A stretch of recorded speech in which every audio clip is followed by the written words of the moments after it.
Show me your hands! So show me your hands, now!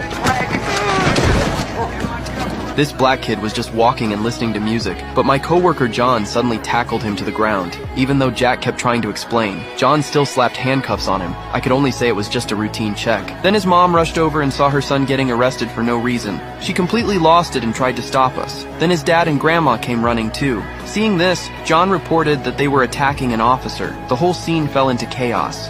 Everyone on the ground, now! I know, baby. Okay. Then John told me to arrest all of them. He didn't even spare their 80-year-old grandma. At that moment, I felt John was overreacting, seeing things getting worse and worse. Officer George, who was patrolling nearby, came over to ask what was going on. Turns out John thought Jack's clothes looked like the suspect's, but George said the suspect had already been arrested 2 minutes ago, and it was already mentioned on the radio. John felt embarrassed after hearing that. I'm arresting all of them. Attempted assault on a police officer, resisting arrest, criminal threats. What are you doing here? There are cameras all around. You nabbed an innocent man. The DA won't file. These people don't respect authority.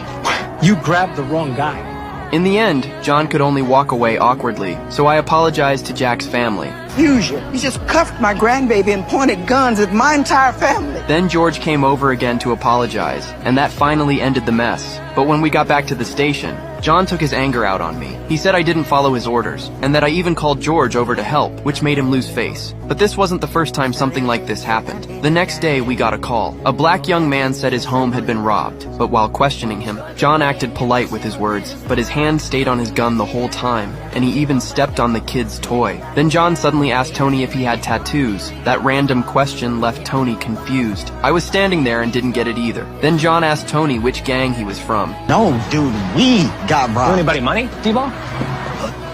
I saw things were about to spiral again, so I quickly asked John to let me question him alone. Nothing happened this time, but I knew if this continued, something bad would happen sooner or later. So I decided to talk to our boss, Gray, about it. He's a bad cop, sir.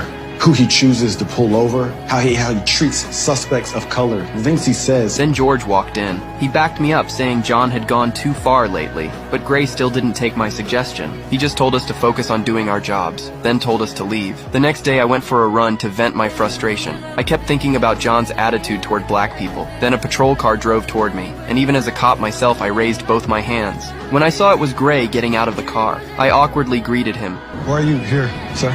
You were right. Benching Officer Stanton isn't enough. He's a disgrace to the badge. He has to go. Cross paths with 100 cops like Stanton. The kind that dip their toes over the line constantly, but nothing egregious, nothing flagrant, nothing actionable. How do I get him? You chronicle every offense, big or small. If we're lucky, the accumulation of infractions will be enough to take his